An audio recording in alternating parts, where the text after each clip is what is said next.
Okay, we are live. I want to welcome those of you who are watching, and of course, our illustrious panel. We have Julie and Mike Feldman, Nancy Berger, and Doyle. And to Doyle's left, hidden from camera, and yet probably whispering commentary, because this is probably one of Star's favorite books. She has such a grasp of this, and is probably going to write a commentary on this book.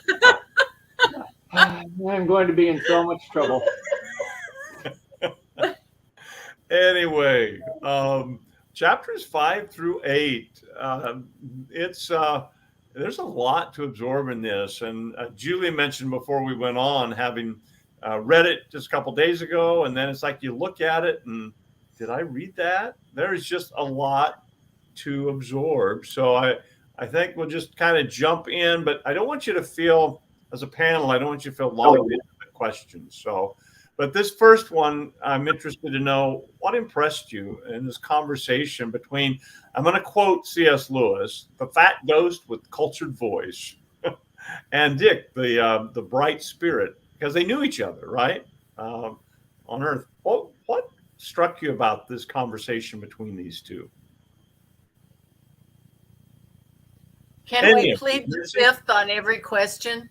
No, you may not plead the fifth. And those of you who are watching, chat away because we may need your assistance tonight. Well, so it's basically wanting to take everything as an abstract idea, right, and not have it be the actual, not have God to have a personification or be a fact, be real, but it was taking the ideas as abstract ideas and being open to just it was the fun of discussing the abstract ideas more than finding a truth or a life-giving something, right? Yeah. In fact, Mike, I thought of the scripture, and I think it's in one of the Timothys, where Paul says, "Ever seeking but never coming to the knowledge of the truth." I thought of that regarding this, that there is in each of the characters that Lewis develops in these chapters, it seems that there's a central hindrance to their really just going to the mountains and walking in this reality of God in Christ. And in this case, you've got this lure that is certainly present with just seeking in the abstract always all of these truths. It's interesting because the time period in which Lewis wrote, I don't think, to my knowledge, C.S. Lewis did not know Karl Barth, but Karl Barth, in his own way, was dealing with some of the same things, only from a theological standpoint. Mm-hmm. Karl Barth was a Reformed theologian, had his education in liberal theology, but kind of shocked the academic world by coming back to middle ground and saying, listen, it's all centered in the person of Jesus Christ, not an abstract group of truths that we kind of evolved to, and natural theology that we sort of drift into a greater truth. He said, we know about God what God's revealed to us, and that is primarily in and through the person of Jesus Christ. So there you have it, kind of Barth saying in my weak way probably of summarizing it. But I find it really interesting in this conversation, in this chapter, because there's a lot of Karl Barth I hear in this, in some of the things he would be challenging in this cultured voice of the ghost. So, I think the ghost too, what I kept seeing in him was his desire to go back to the gray town, go back to hell. And I think he was making an argument for why he was a little bit better than the bright spirit. And so therefore he needed to go back where he was comfortable. Yeah, Nancy, he was kind of condescending to Dick. Yes. You don't still believe that, surely, that type of thing. Uh-huh. because on Earth, evidently, Dick had come to embrace just this what the ghost would consider a simplistic, fact-based understanding, and kind of in that context, he gets into this. How could Earth be either hell or purgatory? What's Lewis pushing out there? The Earth, depending on various things, could be hell and could be purgatory. Thoughts on that? Take a stab at it, Julie. Well, Yeah, I just, Julie. Stab at it. I was thinking about, back on the other discussion, that the gentleman, he wanted to be where he felt puffed up. He was into being this educational elite, and he didn't want to go to heaven where he was just kind of like everyone else. He wanted to go back to Earth because there he thought he could help, because he was, like you said, looking down. He wanted those layers. He wanted to be able to be up here and others down there. And then the heaven and purgatory, or the hell and purgatory, I don't know if I had that right, but I was thinking that hell is if you were there permanently and don't know any better, but it's purgatory if you're kind of aware and trying to work toward getting to the right place. I think we really That need. was me because I was wrong, Doyle. Why? Oh, Yeah. it wasn't me. There's someone buzzing in. No, what I was thinking was, we really need a Catholic to answer this question. So do you know anybody that's got a Catholic background? Yeah. Anyone here that might be able to speak to that? I wouldn't know. Wouldn't hazard a guess at all. So what would you tell us about purgatory, Mike?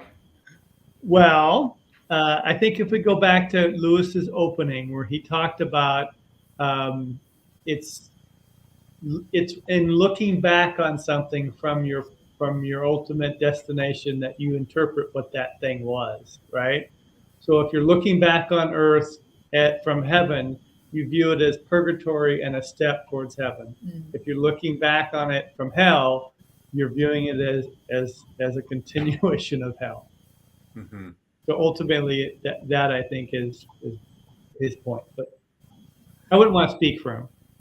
Yeah, no, but that's interesting that Lewis, and again, this is a dream, so it's not like he's offering to us a theological fact-based thing. So he gets lots of license with this, but makes for interesting thought and speculation that how we perceive things and our attitude about things goes a long way towards how we interpret certain things, and Earth is one of. It's almost like Earth is neutral in this, and it can be used as a tool for growth. It can be used as a tool to separate you from God. Hell and purgatory, and in the Catholic mindset, Mike, correct me if I'm wrong, purgatory is a place in readiness for heaven, so it's connected to heaven in that regard. Is that correct?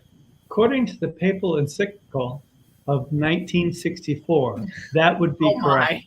Are you giving us a line? Yes, I am. Oh, that's good though. I like it. Well, if he's correct, are we going to Google it and see if he's correct? Right. I highlighted this response of Dick to the ghost, and he starts off saying, "I have nothing to do with generalities," which I think is speaking to what the ghost always wants to take it to. But then he says, that you and I were playing with loaded dice. We didn't want the other to be true. We were afraid of crude salvation, and afraid of a breach with the spirit of the age and ridicule of others of this time. So, and above all, afraid of real spiritual fears and hopes. So it was they knew as they were going through it in heaven that they didn't really want to know the truth. Mm-hmm.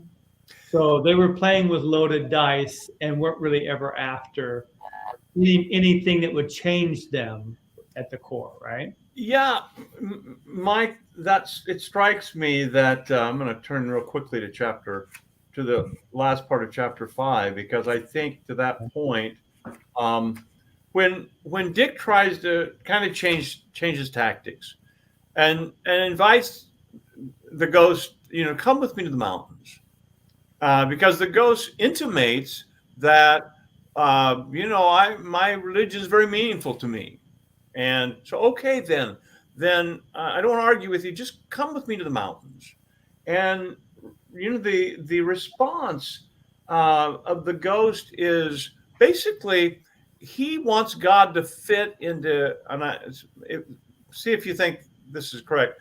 My understanding was that the ghost wants God to kind of fit into his way of how he wants God to be, and thinking in those terms. And if it's the way that Dick's presenting him, he doesn't want anything to do with that. He's not interested in that. In fact, he says, the ghost says, these great mysteries cannot be approached in that way. If there were such a thing, quite frankly, I should not be interested in it.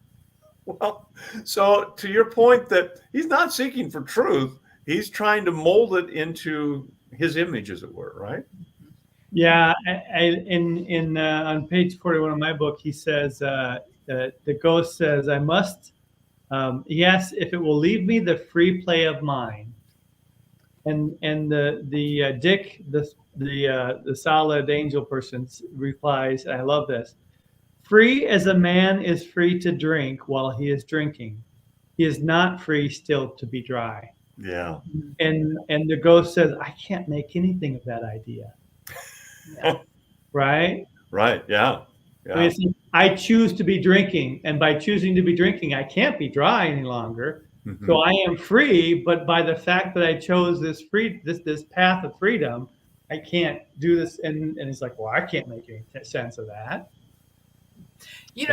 I think too, when you refer to that sentence, Mike, and I think if you apply that to what we were just talking about in terms of purgatory and hell, I think that Lewis, not only in this chapter, but throughout the other ones we read this week, really makes it clear that you choose. You have a choice about whether you're going to be in purgatory or you're going to be in hell or you're going to go be in heaven.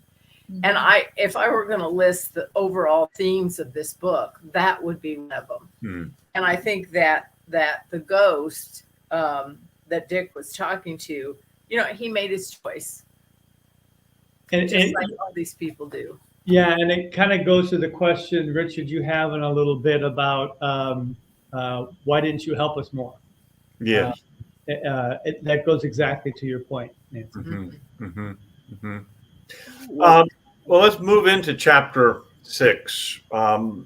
So what do you make when I was reading this about the giant waterfall? It's so animated, it's laughing, and there's roar, like and something, he says something to the effect of, on earth it couldn't even be taken in, but in this context, it's animated. What do we get a glimpse here of maybe what Lewis thinks about heaven, and just the energy and life? Did any of you get that while you were reading that? And it's interesting too, knowing how all of us are familiar with Narnia, how he uses that, all the animals and all of that. It's very much Lewis-like. Yeah, how he does that. So that whole section, we have some specific questions. In fact, we talked about this one a little bit before. If I can get it to pop up. Just a minute here. There we go. Why do you think the tree, the first letter of the word tree was capitalized? And when is it Ike who is approaching it and sneaking up and tries to steal the apples, and then he has to just try to steal a small apple or one that he can carry. Why is the T capitalized, and why is it surrounded by lilies, and why is there an angel in crucified form? What's all this mean?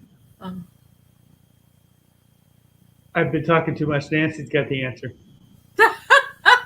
No, but you know what I thought about, when you capitalize something, like when we capitalize he for Jesus, Right. you are assigning some important value to that.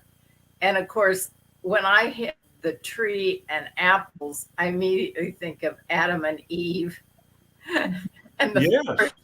and so I was trying to make a connection between how they were approaching that apple, which with the tree that was really important because it's capitalized, and how that linked with the sin was created with Adam and Eve, and how what was his name, the man or the ghost, Ike.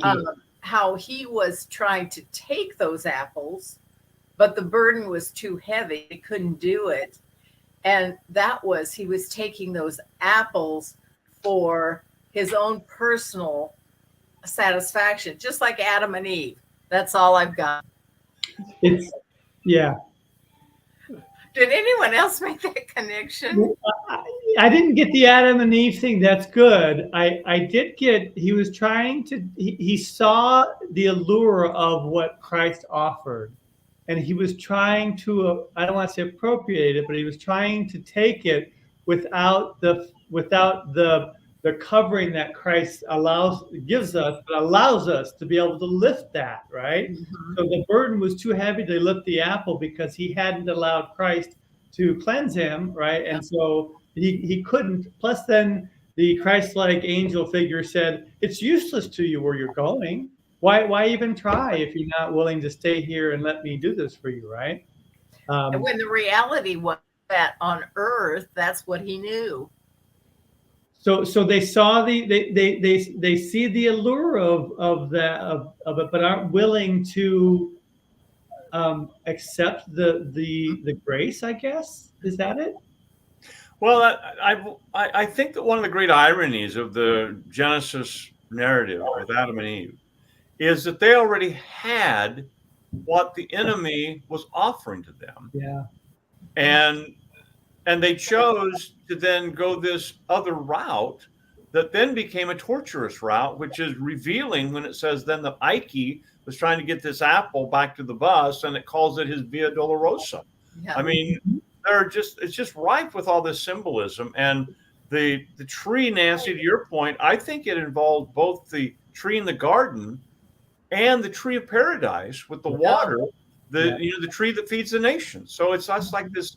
Somehow, I think Lewis, my guess is he's tying together Genesis and Revelation with this whole waterfall, paradise feel, the tree, both the tree of the garden and the tree in the book of Revelation, and then with the Via Dolorosa, which we know that's Jesus walked to the cross, and it's like Adam and Eve choosing a way that is going to be torturous, that will never bring life to them when they already had life. And all of these people are fussing over the freedom of, it's just all a gift. You go to the mountains, and within an hour, you'll be walking on the grass. The leaves and the blades of grass will teach you. But it's just a gift. There's nothing you do except accept it and walk in it. And there's reason after reason why that won't work. In all of these characters. Is that kind of the way you're seeing it as well? It's exactly how we see it, Richard. Yes, we were trying to put into words what you just perfect. Did the Pope weigh in on that too, Mike? Tell me. Smart Alec. And you know what else I thought was interesting about this? When you ask about the lilies. Yeah. Lilies are beautiful, but yet they were hard and tough, and they couldn't get through them. And I'm not exactly sure what he was trying to say with that, other than, that's kind of like life. It's hard to get through this. And to go to heaven, as C.S. Lewis depicts it, there is going to be some tough stuff along the way. It's not just immediate paradise. Well, Nancy, I find the whole area of the stuff in heaven being solid, and the ghosts being the ones that are Not. not solid, is really interesting. And so even the lilies, it's like um, those who are unregenerate. The lilies are hard to those people, but I suspect to the generated ones, they're not hard. They're soft. Yeah. But it's the lack of spiritual birth into that realm that makes everything off limits to them, seem hard to them. At least that's my take on it. I'll talk to the Pope about that one later, but I think that's my. And I want to read Starr's commentary on this later. I don't know if she has anything to say about that, Doyle, but She's here. She just talked a minute ago. I had to remind her I was not on mute. So if you heard her. oh no. Let's see. Is this one we've already talked about? Oh, kind of. We talked about this. When the waterfall. Remember the waterfall calls Ike fool. Put down the apple. You cannot take it back. And I love this line. I'm not sure I fully would do justice to explaining it, but it resonated somehow. There is not room for it in hell. Stay here and learn to eat such apples. Essentially, he says that there's not room for it in hell. Not that they wouldn't accept it, or it's just like not room for it. But yeah, not room for it. Not interesting. Mm-hmm. Yeah, and then stay here and learn to eat such apples. And then I think the next line is when he says that the blades of the grass and the leaves will teach you. Mm-hmm. Again, the animation of Lewis. I love that. Mm-hmm. The creation itself. I've been reading, as I mentioned in church on Sunday, Romans 8 just about every day, and the whole theme in that second half, beginning with about verse 18, is how creation's groaning for the fulfillment of the redemption of the children of God. And creation was subjected to futility, not on its own will, but because of the one who subjected it, in the hope of being fully restored. And it's like going back to the Genesis narrative, Nancy, that we talked about. What was creation like in that? Was it animated in ways that we cannot even imagine? Well, we can try to imagine, but we cannot experientially know. And that creation itself was somehow tainted and corrupted, I think is the word Paul uses, by the fall. Mm-hmm. So I loved how he represents creation as now being animated, alive, and even able to teach us, and which would have been very much in the spirit of St. Francis of Assisi, who is the one. He's our environmentalist as far as the saints, who have gone before us. So.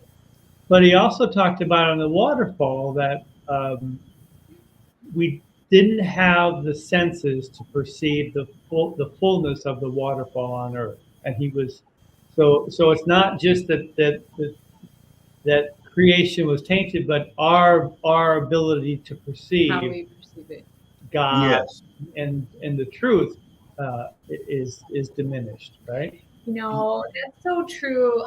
It makes me think of. I'm sorry, were you done? I'm done. It just, we're so dull, and so we're just. I'm sorry. Did you just call me dull? Human beings. Oh, okay. Are dull. There's a lot of it that we miss. It made me think of George Washington Carver. How he wanted knowledge, and then the Lord said, how about, he said, teach me about the world, and God said, how about if I teach you about the peanut? And then he showed him so many things he could do with the peanut. It was crazy. And a while back, I taught a group of kids that were, they weren't at Oakwood, but they were just more, challenged kids, I guess. I don't know, modern day kids. Anyway, I was talking about a trip that we had taken in, kind of a hiking, kind of outdoorsy trip. And they all just were like, yuck.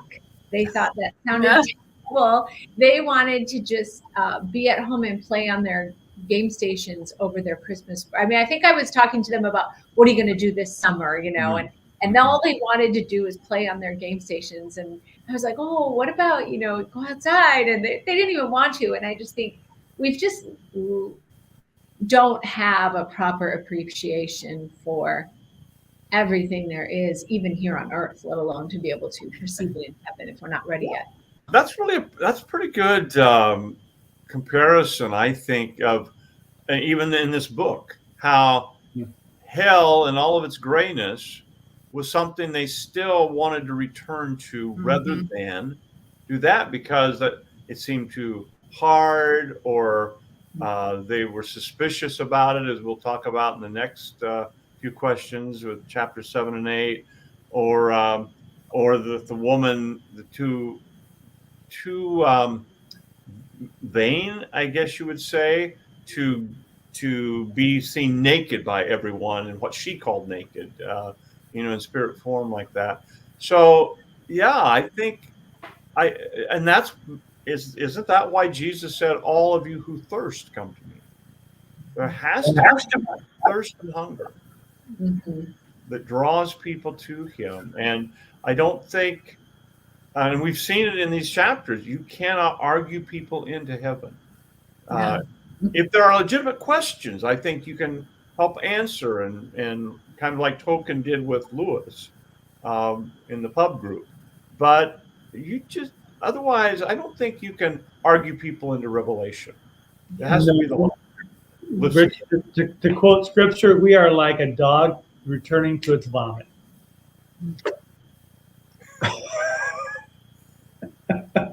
That's right. That's right. For saying we were dull. Yeah, right. And the other end, the flip side of that is earlier in the book when he talked about when you went back to the gray town, people, the longer they were there, got farther away from the bus stop. Right. And isn't that the truth? That sometimes when you get so involved in sin of some sort, the farther away you get from Jesus. Yeah. You don't reclaim Jesus. And yes, that's exactly right. And even as Christians in this realm are kind of to your point earlier, our capacity is so limited. That's why Paul says, that we basically have what word does he use? What I call a sample. We just have a foretaste of what's to come because our capacity is limited to take this in. We simply do not. That's why when Paul is caught up to the third heaven, he can't even explain it in this realm. We don't have the language nor the experiential ability to soak that in this realm. But I want to move into the chapter 7 and 8 with remaining time. What did it mean that the tall ghost was hard bitten? What do you make of that term? I mean, I kind of know what it means, but how did you see that? And then how did Lewis feel about him initially? What was his first impression of him? And before we ask the third part of that, just that, what's it mean to be hard bitten? And then what did you think of how Lewis initially felt about him? Do you remember how he felt about it? Come on, Doyle. Yeah, well, I had to look it up in part because of the context of it and so on and so forth. But it's probably best think of it as a person who does everything in their own self-interest. They're not concerned about the needs and wants of others. I think the simple, make it more simple. Yeah, and Doyle, I found it also interesting that Lewis, at least in the character in the book, that he actually, his impression of people like this is that they're reliable. I thought that was interesting because Lewis is an academic. And so this guy's a cynic. And there's a certain appeal in academia, I think. There's a fine line between seeking truth and becoming a cynic. A skeptic is going to challenge some things, but a cynic becomes sort of, we saw that some in the, even in the working with at the juvenile homes, people who'd been there, many, many, many years, who came there maybe with idealism and going to change the world, and then they saw how it really was in that setting, they could become cynics. and just basically nothing's really going to help. We're going to warehouse the kids, but they're not going to change anyway. You know, that type of, that's one thing to be skeptical and challenge things, but this guy, I think, became a cynic. Is that how did you read him that way, as a cynic? Yeah, well, and that's basically what I was saying about that. What they're concerned about their own needs and wants. They see things from their own perspective. I'm going to say only. I'm not sure that's a fair characterization, but that's how I interpreted it. So therefore, it's good for me. Then obviously it would be good for everybody else. And so that's how they approach it. We see a lot of things that's why we do things the way that we do, or why some people do things the way that we do. Right. Are you suggesting that there's a selfish component that we have? No. Shocking. Ouch. I didn't look it up, and so I just assumed and that hard bitten meant he'd been around the block, seen a lot of life, and had grown a toughened or cynical exterior toward things because of that. So because of that, he's going to do things the way he's going to do them, right? Yes. And that, Julie, everything that came up, and Nancy, we've often talked about how to the man that has the hammer, all the problems are nails. And it's like everything that they would talk about, it was all just advertisement. It's all just, and it's almost like conspiracy theory. It's all just, they're out to get us. Because that's the weapon he had. And so everything was thrown into the same basket for him, it seems. Yeah. I have someone in my life that I think is kind of a probably a cynic, and one of the things about a cynic is I'm not sure they're actually seeking truth. They're usually pretty good at debating those who take a stand on something. I'm not sure a cynic actually is looking for truth. I don't think this guy was looking for truth. But it was interesting to me how he affected Lewis. The cynic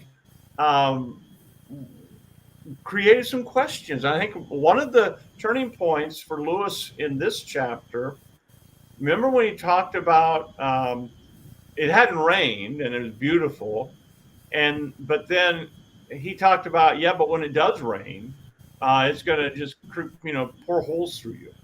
And you hadn't thought of that, had you? So he's raising these doubts, and it's affecting Lewis. The people you hang with, I guess, they really do affect us. So, but what's at the root of what's being questioned? As even question why? What was it? Why isn't heaven reaching out to hell? If there's really love here, why isn't heaven going into hell and bringing people out? Right? Yeah. Do you think at the root core of it is that they can't believe that they can truly be loved? Maybe. I mean, is that a major to think God actually loves me? Yeah. I mean, that's pretty huge when we come to that. I think it's one of those things, Mike. It's easier to theorize and kind of give lip service to. Oh yeah, God loves me. But maybe our actions and our words don't line up with that. Because I think here, a lot of what Lewis is questioning is really, it's a trust in God. And why isn't God doing it the way I think he should be doing it? So I think he's casting doubt on that very thing, God loving. Does God not love the people of hell? Yeah. Yeah, because I can trust somebody to be, interesting. I think this goes back to what we were talking a little bit about before, why does heaven reach out to hell? Well, we know that John 3:16 tells us what we have to do to get to heaven. And I think that it's up to me to do that. And I have to do things that will grow my faith. But the bottom line, it is up to me. And so I have to reach up to heaven as opposed to the other way around. And it's like Lazarus, right?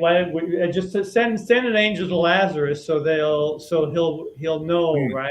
And it's like, well, Right. he had all the prophets he had, and he didn't respond. Me sending an angel at this point, me reaching into heaven at this point, isn't Right. going to change their minds, right? They have to choose to submit, to be Right. yeah, Well, they're sending a bus, right? So right. everybody Right. has to Yeah. Go on the bus. Pretty. Although that bus sounded a little scary, but Well, I thought that was a good depiction because it is scary when you haven't made the step of faith to Yeah. do that, Yes. and you're looking around, seeing who's doing it, who's going to notice. And maybe not everybody's Right. nice in the bus line. I used to make fun of these people. How can I go? Yeah, get in the bus line. So Yeah. Well, it's a little. Well, and that's interesting. Go ahead. Well, Nancy. that's interesting too, because there hasn't been a character in the book yet, as far as I've gotten, that doesn't have skepticism. You know, they got on the bus full of joy because they knew where they were going, and they jumped out of the bus and were headed straight to the mountains. There hasn't been a character like that yet. Maybe there will be. Maybe in chapter 10. Maybe. Yeah. Well, this next character is one that came close, and maybe we don't quite know. But this woman, this one kind of fascinated me. What was the woman's ghost main issue with one of the bright people? Remember? What was her main issue? Clothing. Oh, go ahead, Doyle. Yeah, no, her clothing. No one will. I don't want anybody to see me like this. Vanity. Yeah. No. Vanity. Thank you. Yeah. That's the word I was looking for. Yeah. And she was afraid that her true self would be revealed. And she didn't want that, They right. can see just like many of us do. She didn't want to be fully seen. I could really relate to that one, and it was sad, but yeah. And then we don't really know what happens. We were waiting for you to elaborate, Julie. You know, I do a devotion with a group of ladies on Tuesday mornings that they're at Hope Ministries, and we did a little exercise with them once about beauty and how God truly sees us. And one of them mentioned in that session that they don't wear makeup there because they're trying to be fully authentic with each other. And that made me think, oh, well, then I shouldn't wear makeup when I come here either, because I should join in that experience with them. Why would I wear makeup to a place where all these women are trying to be fully themselves with each other? You know, as much as makeup's just one aspect of being fully yourself. But so I don't wear makeup there on Tuesday mornings, and it's really hard for me sometimes. Sometimes I'm like, I'm looking really rough today. I really want to just put on a little bit, but I don't. But it's hard. I'm like, why is that hard? But it's hard to be fully seen. And then if you take that all the way to revealing your entire character, everything about you, that's kind of scary. I could really relate to that one. Yeah, I think this is a strong thing in all of, or I'm assuming in all of us. I mean, some of these characters we relate to more than others, but what do people think? That's even people who say they don't care what people think. If I'm talking to them long enough, most people do have to deal with what do people think. It may be peers. It may be in academics. They may say we don't care what the masters think, but they care what other academics think. Academics write for academics, and they want at some point approval by academics. That's one reason I have a list. When I go through my prayer time of a morning, several categories of things that I just hold out there that I know are vulnerable spots for me, and that's one of them. So I'll name, Lord, forgive me for my desire to make an impression, because that has hounded me. Maybe part of it's the profession I'm in, part of it's the gifts, that I deal with and have in my life. But that's always been something. It has not always been something I've openly mentioned, but that's now a category that I name every day, because it's just tendency is, I know I fall back into that if I don't name it and get it out there and ask for God's help every day on it, trying to make an impression on someone. So, Yeah. yeah. You're not alone, Richard. Not alone. That's good to know. This woman, I have guessed, the woman guest, I meant woman ghost. She was about to follow the right spirit. I mean, she comes so close. What happened? Remember what happened then? She remembered something. What's that? Let's see. Let me turn to it. That's chapter 8. Okay. She says, okay, this is towards the end, about 3 paragraphs from the end. Almost, I thought the ghost had obeyed. Certainly, it had moved, but suddenly it cried out, "No, I can't. I tell you, I can't." For a moment, while you were talking, I almost thought, but when it comes to the point, you've no right to ask me to do a thing like that. It's disgusting. I should never forgive myself if I did. Never, never. And it's not fair. They ought to have warned us. I'd never have come. And now, please go away. Wow. That was revealing. I'd never forgive myself. Have you ever known people to say, I know God's forgiven me, but I can't forgive me? Well, what's that about? Yeah. And his reply was, could you just for a moment fix your mind on something, not yourself? Yes. Yeah. Yes. Wow. I think Lewis is saying a lot in that story about this woman, about the human condition, because we all so often get in our own way. You know, we just can't let go of pride or selfishness or putting ourselves first on everything. I mean, it's hard. It is hard. And our beginning, the beginning of our growth in victory over that, I think, is awareness, Nancy. Just being aware of it. Our penchant towards that, and making some deliberate decisions. You know, you deliberately choose to take the smaller piece of chicken, to use kind of a funny family type, but you know, those types of things. Today, a friend stopped by my house to give something to me, and I was going to just quick meet her on the front porch so that she wouldn't see my house, because it's really disarray right now, because I don't know why, but it is. And this little voice said, "Nope, you invite her right on in here. Don't you try to hide your life from your friend. That's not a good motivation, you know." And so I invited her in, and I was, welcome to my mess. But my first instinct was to keep her on the porch, you know, and I try to fight that wanting to keep people from seeing my messes, because even at church we do that. We keep people on the porch. We go to church, it's all surface. It's doing great. Oh yeah, it's all good. How you doing? And it's I mean, that's What do you think? Well, go ahead, Nancy. Well, I was just going to say that the fact that you pray every day about, you know, your impression thing, about leaving, you know, that really is the start for everyone, because we do so many self-centered things that we don't even realize are self-centered. And the only way I believe you can get past that is have to do it through prayer, because otherwise you're just never going to see it. You know, I was talking to someone fairly recently, Nancy, who's struggling with sin in their lives, and like we all do, but just really struggling with something. And I've talked about this before from the pulpit too, that I said, have you ever considered inviting Jesus into that very, when you're tempted, when you're even yielding, whatever it is, invite him into that. Just make him a part of the struggle with you. Invite him into your pain. And it hadn't occurred to them. And that seemed to be a revelation to them, to try that. Invite Jesus into it. He knows anyway. Right.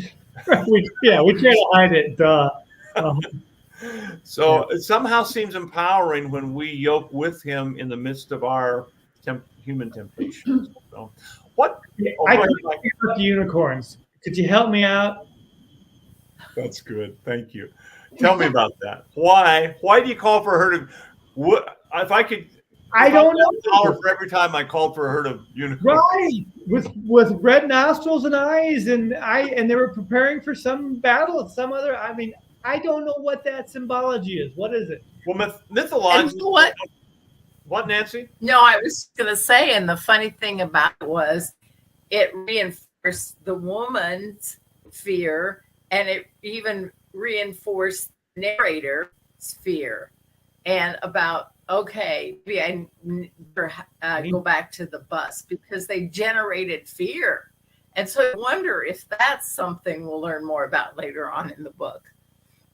Yeah, maybe. It's like, Because it was like like a fear it's like device. when Jesus, the miraculous catching of the fish, and Peter, they're afraid of it.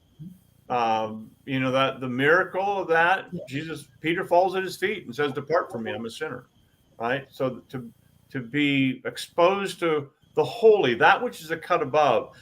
So I was wondering about this mythologically, which Lewis would have been far more conversant than I am in that, and Tolkien and that group. But mythologically, we usually think of unicorns as being representative of purity and of power. And in the mythological stories, it would be the virgin women who could connect with them. So there was this sense of, here's this woman who's caught in her vanity, and now a herd of unicorn, mythologically, who are pure and powerful and white, you know, in purity sense. And I somehow I think there's a connection with that. Okay. And that may be wrong, but that's what I think it is. Is why you would call the unicorns in that particular situation with that particular woman struggling with vanity.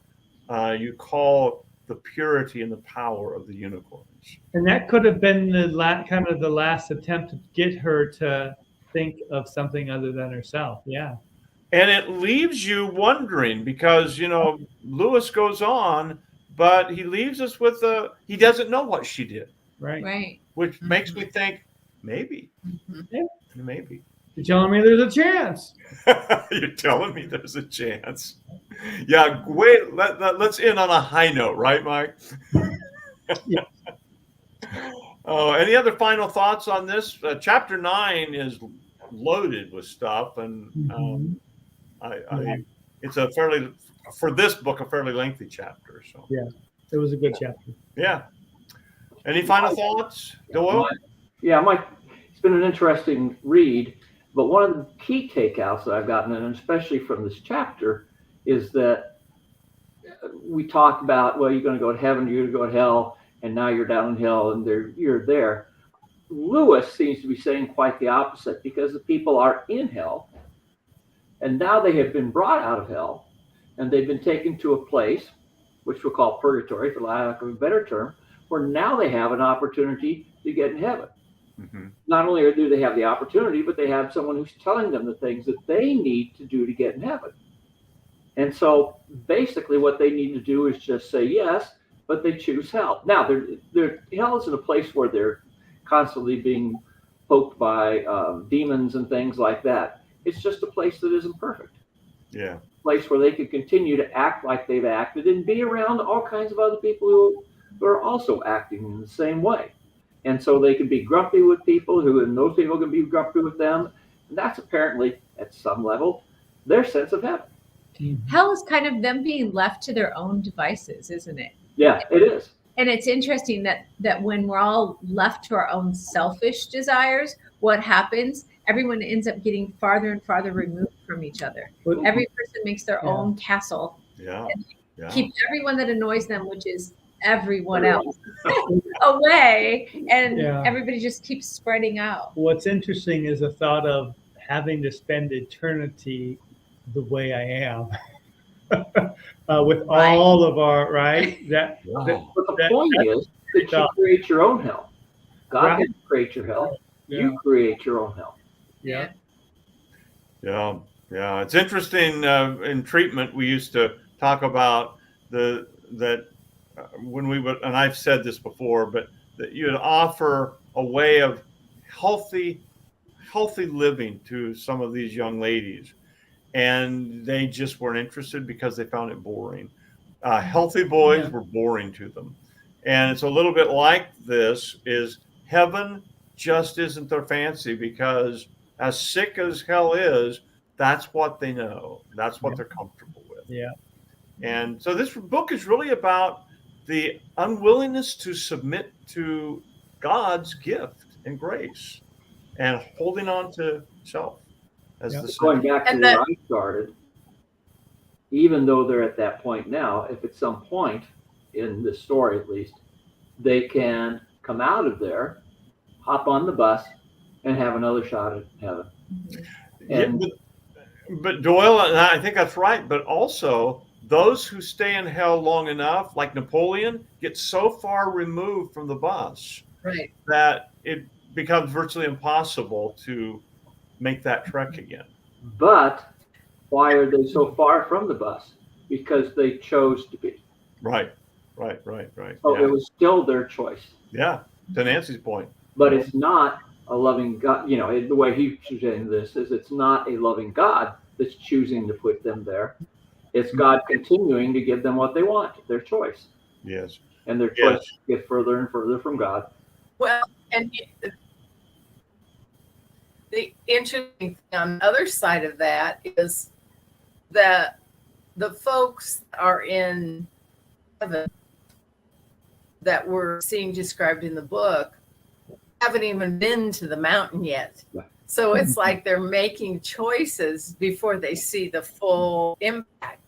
And so you think, okay, is that symbolism for what we do all the time? We make choices and we don't even see the full glory or the Right. joy that God can give us. Yeah. Careful, Nancy. I resemble that remark. Well, That's a good point.